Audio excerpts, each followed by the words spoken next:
Hello. Do you know what are the factors that determine the success of construction projects in Mexico?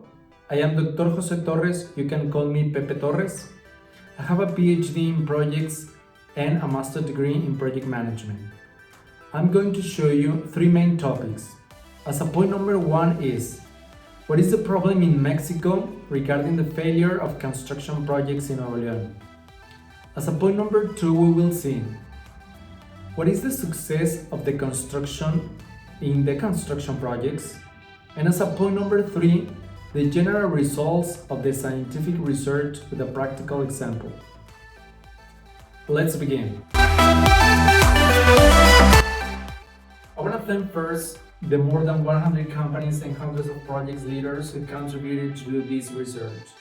This research took me almost 6 years, and I'm only going to talk to you in this video about the general results that I summarize in this short table. After watching this video, you will be able to have a scientifically documented answer on what factors to use and therefore increase the probability of success in construction projects. Let's go to the point number one. What is the problem in Mexico? Why do construction projects fail in Nuevo León? 79% of the respondents have failed in at least one project. The surprising thing is that there are projects that have lost up to 40 million or more. Not me, but the respondents are mentioning this. As point number two, what is the success of projects in construction? According to the PMI, which is like the Bible of project management, at least in Mexico and the United States and many other countries, success is when we finish a project that has been completed on time, with the budgeted cost, with the planned scope, with the expected quality, and with a happy client. I mean a happy client when we have fulfilled our expectations, and also I am pointing out the care for the environment. There are many other definitions, but I think this is the one that connects us all and is where I base my research on. In this table that I'm presenting in the first column, we can see the variables of the success of construction projects.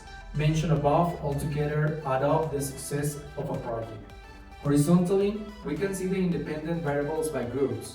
This means that any pressure that apply on these independent variables, we have a result on the success variables. Later on we will see an example. Next, we will look at two independent variables to better understand the results of the table. Based on the results in the 350 project leaders in the states of Nuevo León, for a project manager or project director to have a successful project, let's explain what I need to meet the cost variable. First, I need to master the PMI. Second, to have the skills in terms of human factors. Third, that the project has a financial health. And fourth, other factors that were not determinants. When I master PMI, and not only master it with my experience, but I document the processes, it becomes an essential part with a 33% contribution to the success of my project. As for the same cost, it is also necessary to have a human skills such as formal and informal communication, leadership, teamwork, etc., which contribute to the success of the project with 17%.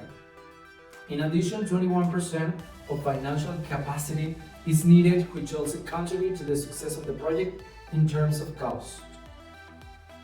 Now that we have seen what variables are needed for the project to be successful in terms of cost, let's see now what we need to meet customer expectations. We will skip the variable of success, scope, time, quality, and environment to not make this video so long for you. Going back to the success variable, customer expectation, so that we can meet this success variable. We need the PMI, which provides us with 11% and 25% of the human factor, with 14% of corruption avoidance and 20% of the financial factors, as we can see. Here at the client's expectations, the group of the human factor was more determinant than the other factors, and it was to be expected because commonly the performance of the projects has a high correlation between communication that exists between the client and the project manager. If you are interested in going deeper, I'll leave you a link below where you can find this research paper by the authors Turner and Mueller. Within this human variable, there is a formal and informal communication. Informal communication was more decisive, because informal communication creates strong bonds with the client. For example, arriving one day with the client and talking about things a little more mundane, such as the weather, for example, how did your team go on the playoffs at the weekend, how is the family going, etc. Talking about these everyday topics in the work area has been proven to create social bonds, improving communication and therefore the productivity of a construction project. As for the PMI, if you know the PMI, what we are going to contribute as a project leader is 11%, which is not too little. But in some projects, the director identifies that the client has a more human profile, and at the moment of hiring a project manager, the soft skills are going to be more important. We have already seen what variables are needed for the project to be successful in terms of cost and client expectations.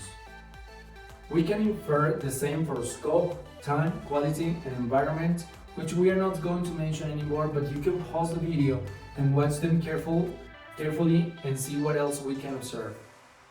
Now let's look at the sum of all the variables. We can see in this red box which variable I need to master as a project manager. We define the following. If you want my project to be successful, my PMI knowledge is going to contribute 18%. The organizational factor will contribute 2%. Environmental protection will contribute 3%. The human factor will contribute 16%. The climate, which in this refers when there are no floods, will benefit the project and will contribute 2%. The avoidance of corruption will contribute 5%. Security 4% when there are no wars. Violence in Mexico will contribute 2%, and the financial factor with 15%. Adding all these groups of variables plus the other column with 32% adds up to a total of 100% for a project to be successful. Here we can conclude two very important points from this table. What is in the hands of the project manager is the PMI and the human factor, which have 18% and 16% respectively, totaling 34%. This means that the project manager in Mexico has 34% for the responsibility for the success of the project. It is in the hands of the project manager not only to learn the PMI methodology, but also to document the information required by the methodology. The project manager must develop leadership skills of formal communication and informal communication to be able to comply with this human factor variable. What we saw was regarding what corresponds to the project leader. Now let's see what responsibility the client has for a successful project.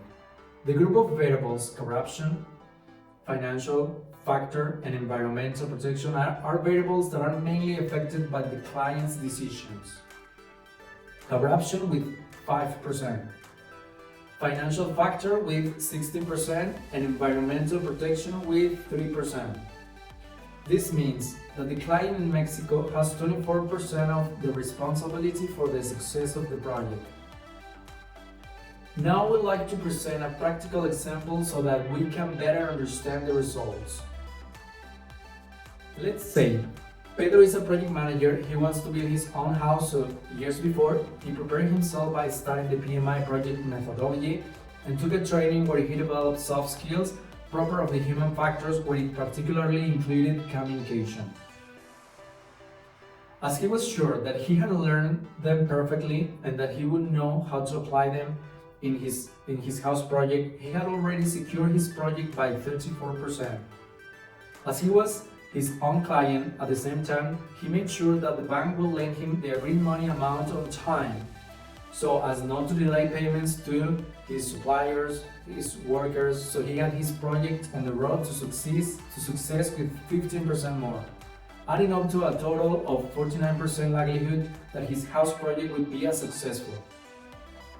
Pedro knew it wasn't enough, so he looked for what else he could do to increase his probability of success.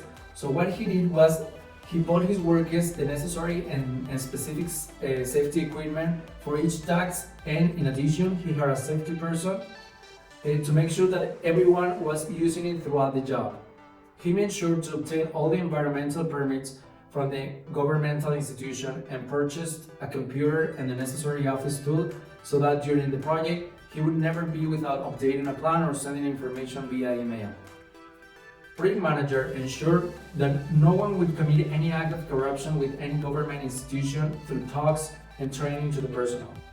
Doing so increased the odds on the success factor by 4% on safety, 3% environmental, 2% on the organizational factor, and 5% on the corruption factor, adding up to a total of 63%. This made Pedro happy because the probability of success had increased considerably. He knew that there were cases out of his control, such as violence in the city or floods, but he already had a recovery and risk plan that gave him greater confidence. Pedro's probability had increased, and although not everything was in his hands, he was able to finish his house successfully. Now Pedro is happy and ready for his next project. Now let's go with a summary of what we have seen before. What we saw in this video as point number 1 was what is the problem in Mexico and why projects fail. Summarizing the above, the problem is that many millions are lost due to factors such as bad planning, lack of control, bad communication, poor leadership, corruption, etc. As number 2, we also saw what is project success.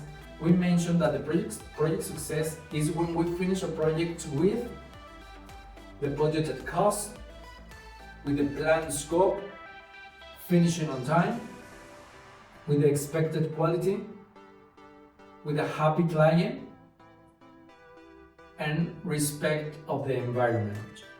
As a third point, we saw the results in which the project manager in Mexico has 34% responsibility for the success of the construction project, and the client has a 24% responsibility for the success of the project.